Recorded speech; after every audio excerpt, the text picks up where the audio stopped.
ክድግፈካ እዩ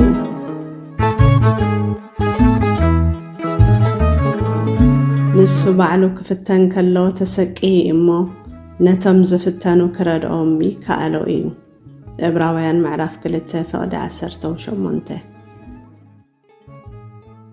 ፍትወይ ኣብ መህነፃ ኣካላት ሓደው ኣብ ጂም ኣቲኻ ሓፂን እተልዕል ርእስኻ ንምጥፋእ ዘይኮነ ርእስኻ ንምድልዳል ሓደው ሰብነትካ ንምህናፅ እዩ።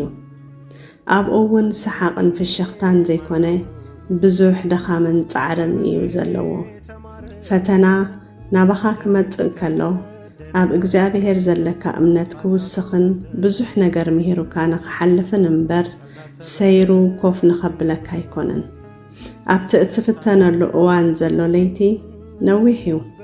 ኣብ ውሽጡ እውን ሓጎስን ሰሓቕን የብሉን፣ ግናኸ ጽኑዕ ተስፋ ኣለዎ። ውድቀቴን ጠላት ሲጠብቅ ከፋልኩኝ ወደ ከፍታ በእምነት የተማመነ ድል አለው የማታ ማታ። ይቅርታ የማያልቅብህ ይቅር ባይ አምላክ ነህና በቀልህ ምሕረት ሆኖልኝ ለቅኔ ቆምኩ እንደገና። ፈተና ክልተ ዓይነት እዩ። እቲ ሓደ ናባና ዝመጽእ ክኸውን እንከሎ እቲ ኻልኣይ ከዓ ብኣንጻሩ ብርእስና ናብ ፈተና እንኸዶ እዩ። ኣብቲ ናባና ዝመጽእ ፈተና እግዚአብሔር ክረድኣናን ክሕግዘናን እሙን እዩ። ፈቲና እናኣተወ ፈተና ከይህሉ ግና ተጊህና ብጸሎት ክንነቅሕ ይግባእ። ፈተና ዓወት ዘውህብ ነገር ኣለዎ። ኣብ ፈተና ክትዕወት እንተዳ ደሊኻ ኣቐዲምካ ጸሊ። ጸሎት ናብ ፈተና ንኸይተኣቱ ሓደው ንፈተና ብርሑቕ ኣሲሩ ከርሕቐልካ እዩ። ኣብ ፈተና እንተኣተኻ እውን ካብኡ መውፅእ ዝኾነካ በሪ ከመላኽተካ እዩ። ጸሎት ናይ ኩሉ ሽግርካ መፍትሕ እዩ። ዝኾነ ነገር ንምትግባር ቅድሚ ምምራፅካን ምውሳንካን ብዝግባእ ሕሰበሉ። ምኽንያቱ ናይዚ ውፅኢት ዘስዕቦ እንታይ ኢልካ ምሕሳብ ብግዲ እዩ። ጥበብ ኩሉ ሳዕ ንቕድሚት እያ እትጥምት። ከም ዝኾነ ይኹን ፈተና እንተገጠመካ ክትሓልፎ ከም እትኽእል እመን።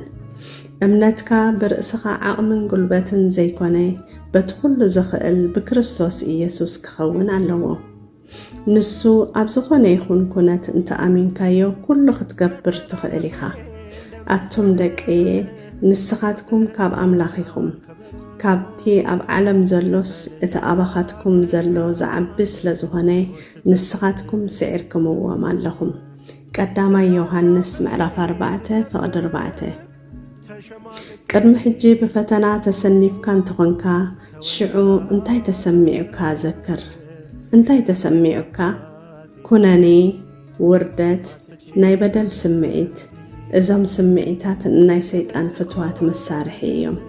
ንኸምዚኦም ስምዒታት ኢድካ ሂብካ ማለት መመሊሱ ከቢድ ይኸውን። ብቐሊሉ ከውድቑኻ ኣብ ዝኽእሉ ኩነታት ርእስኻ ኣይተቐምጥ።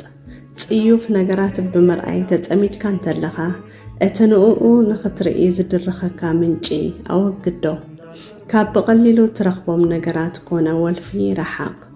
ኩሉ ሳዕ ንእግዚአብሔር ክብሪ መሃብ ልመድ። ማንም ሰብ ካብ ፈተና ክምረቕ ኣይኽእልን። ንርእስኻ ልዕሊ ፈተና ጌርካ ምሕሳብ ደው ኣብል። ፈተና ክገጥመካ ከሎ ከቢድ ምዃኑ ኣይትንገሮ። ኣብ ክንዳኡ ኣምላኽካ እግዚአብሔር ዓብይ ከም ዝኾነ ንገሮ። ኩሉ ሳዕ ንርእስኻ ትሕት ምባል ንእግዚአብሔር ልዕል ምባል ተመሃር። እግዚአብሔር ናትና ጽግዕተይና ኣይኮነን። በኣና ንሓንቲ መዓልቲ እውን ትኹን ነቢሩ ኣይፈለጥን። ነገር ግን ካባና ዝደልዮ ነገር ኣሎ። ንእኡ ክጠቕሞ ዘይኮነ ንኣና ክጠቕመና ስለ ዝደሊ እዩ። ካባና እምነት ይደሊ። ንኣና ዘንቀሳቐሰና ብእምነትና ኣቢሉ እዩ። ኣብ ኩሉ መገዲ ህይወትና ክንኣምኖ ይግባእ። ኣባጊዕ መከላኸሊ ዘይብሎም እንስሳታት እዮም። ከዋግእ ዘኽእል ክእለት የብሎምን። ካብ ሞጓሰ እንክርሕቑ ናብ ተኻሉ እናቐረቡ ይኸዱ። ካብ ዓይኒ ጓሳ ምስ ዝርሕቁ ኣብ ዓይኒ ተኹላ ይኣቱ ብቐሊሉ ይብልዑ።